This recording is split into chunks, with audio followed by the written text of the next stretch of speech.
Hello, my lovelies, it's Cupid, and today we're finally going to start talking about boys. I think it's about time. Okay, so these are the top 5 types of boys that I constantly find myself running into. Number 1, the attention seeker.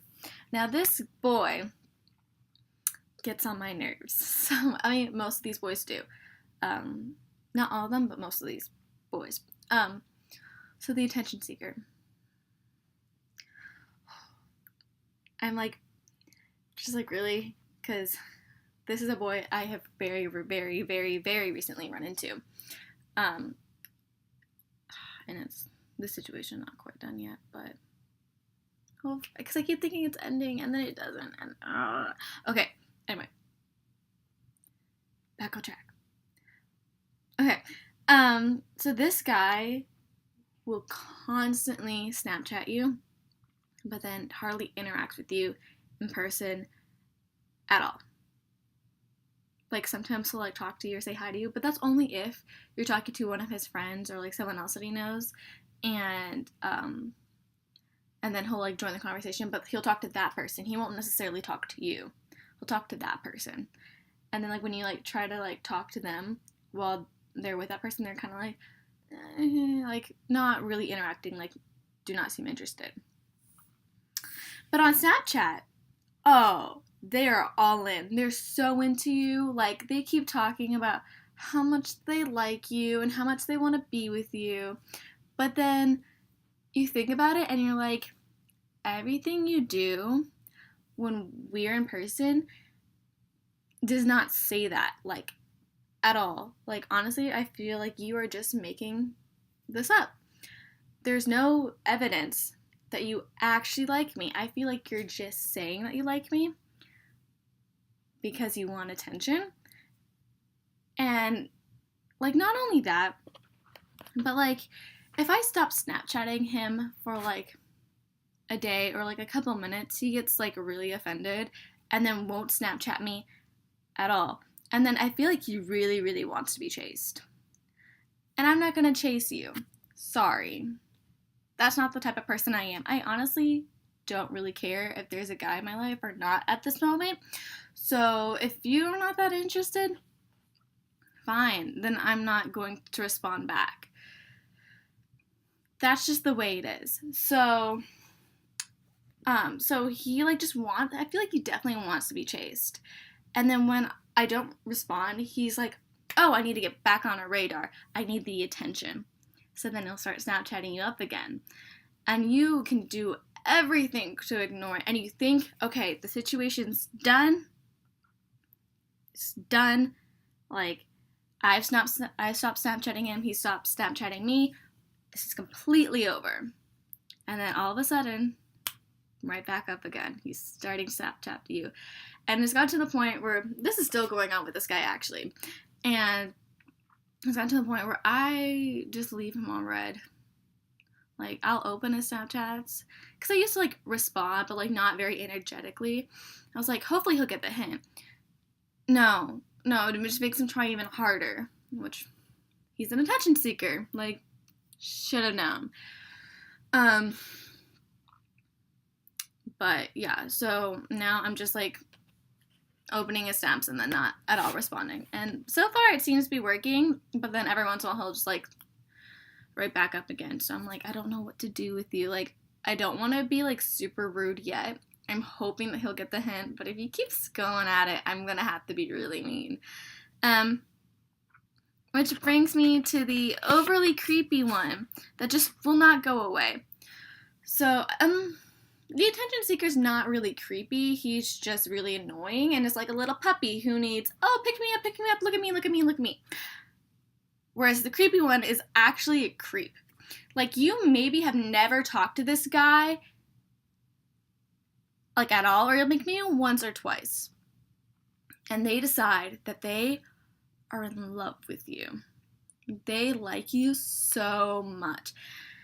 And Like, I can't. Like, they're so creepy and they won't go away. And you try to be nice because you hate to be mean to this person that you hardly even know in the first place. And you're like, I don't want them to, hate me, but I don't want them to continue to like me either. I'm just, really hoping, you'll get the hint. Like, I only see you as a friend, maybe even that. And it doesn't work. And they just keep going at it. And it's, borderline stalking. Like, they're offering, I had one guy offer to be my sugar daddy. And I was like, no, stop, go, no, stop, no. And, they just won't get the hint. And they're stalking you. And they're just so creepy. And you try to be nice, but that did not work. So then you gotta be a bitch. You gotta basically walk up and tell them, you're creepy and I don't like you and we are never, ever, ever, ever gonna happen. So just leave it alone. And usually by then they'll get the hint and stop bothering you. And it sucks because I hate to be a bitch, but I will be if I have to. The next person, number 3. This is the one that they all love to spread rumors about. Now, yes, this guy usually does have somewhat of a shady past, but it's overly dramatized. Sorry. And you've probably pushed this guy aside for years, or maybe not years, but for a long while. You'll push this guy aside or try to avoid him. I don't want to be involved with that. I don't want to be involved with all these rumors that I keep hearing about him. And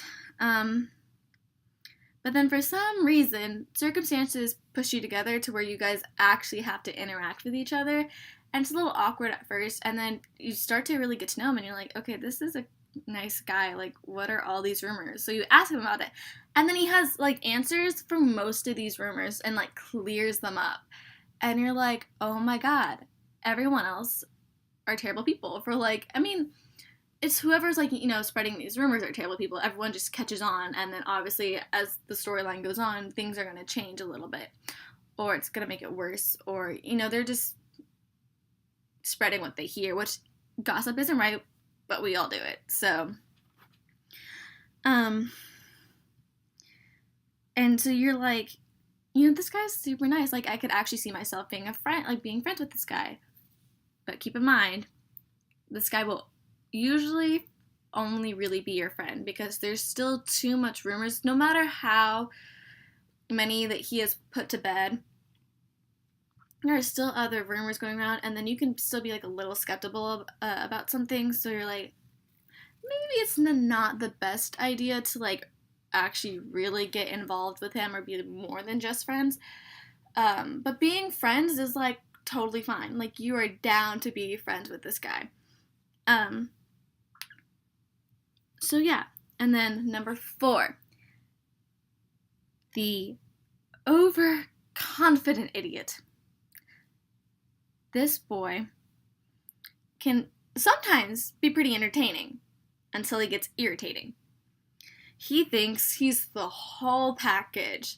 Super smart, super funny, super handsome, super charming. When really, he's average intelligence. He's more insulting than funny. He's, again, average looking. Yeah, he's pretty mediocre looking. He's honestly not as attractive as either everyone says he is or how attractive he thinks he is. And then he's just arrogant. He's not smart. He's not charming. He's arrogant. Zero charm whatsoever. Some people may fall for his charm, but it's really not charming at all. And this boy is more trouble than he's worth. You'll try to hang around and stick around and be like, like I said at the beginning, he can be entertaining. So you'll like kind of stick around, kind of like try it out. But then you realize this is not gonna work. He is more trouble than he is worth. More annoying, more insulting, just making me feel bad. So I gotta push him away. He's an overconfident idiot who knows nothing. But sometimes you just cannot seem to get rid of this boy. He keeps popping back up. And that's why he's just annoying and irritating. And then, last but not least, number 5. The worst of them all. The one you really have to look out for. The one I have run into way too many times for me to keep running into this guy and falling for it. And I've been actually pretty good about it lately. Because I've run into this guy lately and I'm like, nope, not gonna fall for it. But yeah. So this guy is the sweet talker. Now, this boy knows all the right things to say. You can be at your worst and you could feel terrible, and then he just comes along, says something super sweet, and you're like, just hits you, and you're like, that boy sees me and appreciates me and makes me feel some self-worth, and he doesn't make you feel all the way better, but you could be at your worst, and then he makes you feel better about yourself or about your situation that you're in. And you know that something is off because you've received some subtle warnings from a couple of friends or maybe even strangers. And they tell you, be careful with this guy. But you're like, there's something about him that makes you want to trust him. So then you do. You trust this boy. And then you realize why everyone was warning you. He breaks your trust by either letting his intentions be clear and it's not at all what you thought, or you realize he's been lying to you and you figure out that lie. And it makes you, and both of these situations, either what his actual intentions are or his lie to you, these both make you feel worse than you did before he even came along and made you feel better. These boys always come in at the moment when you're the most vulnerable, and they take advantage of that vulnerability, and then they kick you up, or they kick you and they beat you when you're at your lowest and you think you're finally getting strong again. And they make you sink even lower. And it's a struggle to get back up out of that again, but you do, and you persevere, and then you show them. So, yeah. Those are my top 5 guys that I keep running into. 4 out of the 5 are terrible. I mean, 1 is not great either, but better than the other 4. So, yeah. That was my list. If I've missed any guys, or if you have run into any experiences like these, leave a comment down below and tell me all about it. Love to talk about it, or just to hear other people's perspectives. I hope I'm not the only one who runs into these guys, and I don't think I am, because obviously they talk to other people, but I don't know. This is just my point of view, and I'm not saying all guys are like this, because that's not the case. These are just 5 of the many boys. Boys are good, boys are bad. It's just like girls are good or girls are bad. I'm not trying to, label anybody. But this is just stereotyping, or generalistics. So, yeah, please leave a comment down below, and I'll see you guys on Wednesday or maybe Saturday if we have a bonus video. I'm not quite sure yet. Maybe. But yeah, so if not, I'll see you guys Wednesday. Okay, bye. This is Cupid signing off.